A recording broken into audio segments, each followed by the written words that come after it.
Aloha, y'all. It is Wednesday, Woden's Day, named after Odin, Woden's Day, the 23rd of April. It is a Mercury rule day. Before I get into the astrology, which you should pay attention to, the cards I pulled: the Eight of Wands, the Six of Pentacles, and Goat, reliability. But we'll get to those uno momento.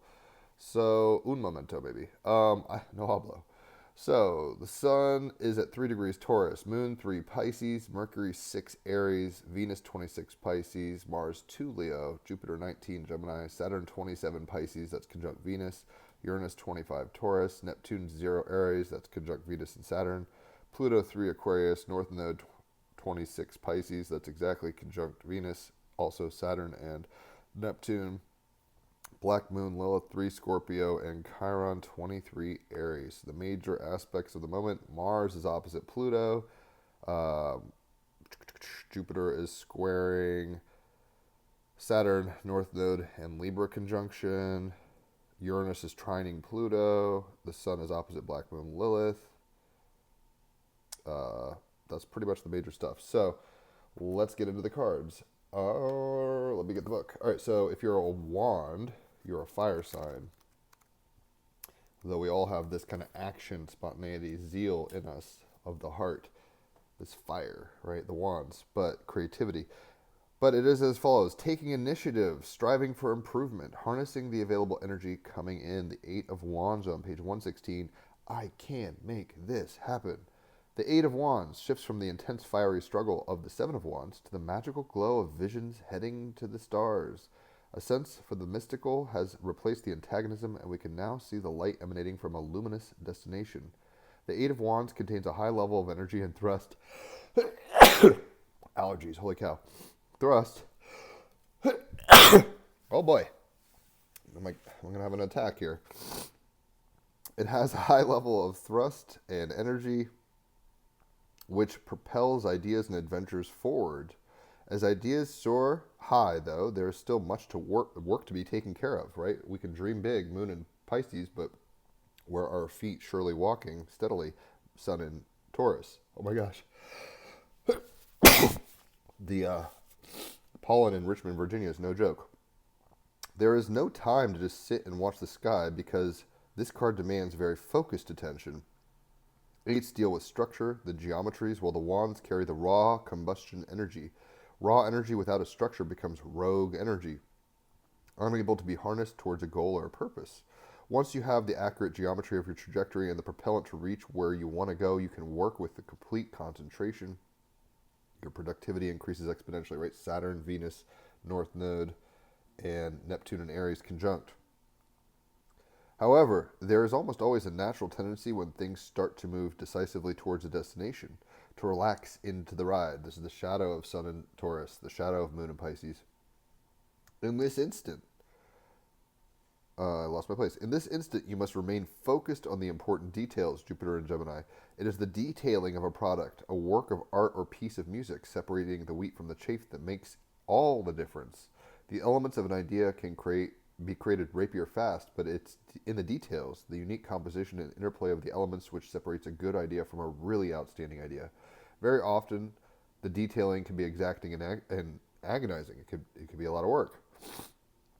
Being willing to draw or compose something for the 10th time when the 9th was good enough, or minutely adjust the bass on a track in an all-night stint to get it as good as possible.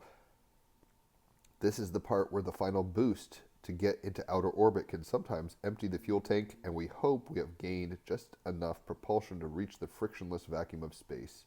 Greatness demands a drive unseen in most people, right? Pluto in Aquarius, trining Uranus and Taurus. Like, we got to get out of orbit here, and that takes a push. As you work on an idea, what can you add, just a fraction of, to transform it from a good thing to an exceptional thing? Hard work is not enough to achieve success. You must always be learning with the aim to continuously improve. You must be discerning enough to know what is working, what is not, and act on what you discover. Jupiter and Gemini. You must become skilled at creating the environmental conditions that make success inevitable. Right? So the Eight of Wands, taking initiative, striving for improvement, harnessing the available energy coming in. With Mercury in Aries and Neptune in Aries, we can dream big. We're moving towards our dreams, and we have to do that one step in front of the other, Sun and Taurus, diligently with Moon and Pisces, with magic. Let me blow my nose real quick. Oh man, that's no joke. Sorry, y'all. I know that's not appealing, I'm sure. So yeah, the Eight of Wands, taking initiative, striving for improvement, harnessing the available energy coming in. And we can do that right now. The clarifying card is the Six of Pentacles. So if you're an earth sign, if you're a Taurus, Virgo, or Capricorn, you're a Pentacle. And the Six of Pentacles is as follows.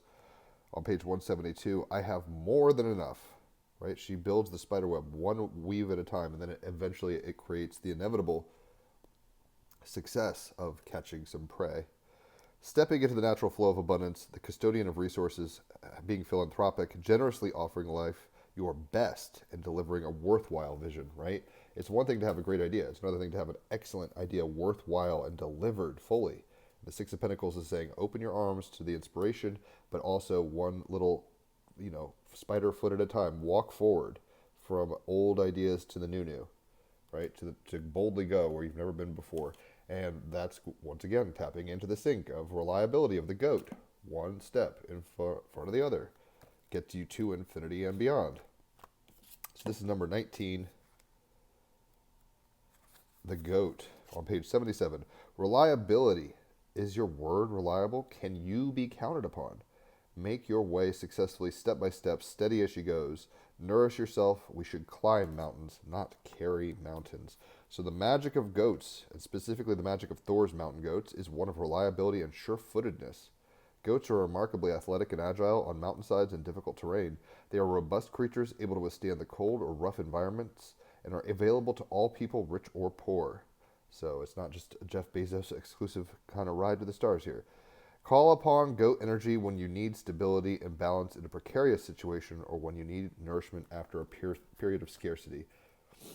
To get where you need to go, you're going to have all the, the energy, the wands, the propulsion, Mercury and Aries, make it so. But it's going to have to be a little more refined than just good enough. And that level of perfectionism, in a healthy sense, creates the conditions for greatness and success. And that's a reliable, sure-footed method to get to not just be a great athlete, but an Olympian, not just a good musician, but a rock and roll Hall of Famer, not just a good actor, but an Oscar winner. You know what I mean? Like you can go further than you thought, but it's going to take real effort. It's going to take focus. See how focused this is to get to the higher goal? We're going to have to leave behind what we know doesn't work, chop it off, and move forward. Crawl forward like the spider.